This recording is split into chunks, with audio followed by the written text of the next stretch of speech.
আলাইকুম। আশা করি সবাই ভালো আছেন। যারা আমাদের ঢাকার ভিতরে আছেন তারা তাড়াতাড়ি চলে আসবেন। খিলগাঁও এখানে মিছিল হবে, কর্মবিরতি দেওয়া হয়েছে আমাদের। আর সেনাবাহিনীর যে ভিতরে একজন সেনাবাহিনী ছিল, উনি মিডিয়ার গায়ে হাত দিছে, মাইক কারি নিচে মিডিয়ার কাছ থেকে গিয়ে ভিডিও না করার জন্য। ঠিক আছে, আপনারা তাড়াতাড়ি চলে আসেন আর ভিডিওটা আমার তাড়াতাড়ি ভাইরাল করে দেন, যাতে সবাই দেখে কর্মবিরতি দেওয়া হয়েছে, বুঝছেন। কালকে আন্দোলন আছে আমাদের, যারা আছেন আশপাশ চলে আসবেন। রবিবার থেকে আবার আন্দোলন আরও চলবে আমাদের, ঠিক আছে। এই দেখেন সবাই রেডি, এক দফা এক দাবি।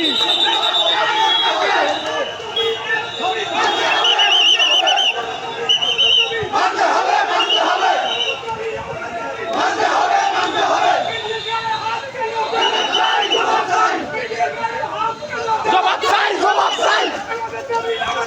মানতে হবে, মানতে হবে।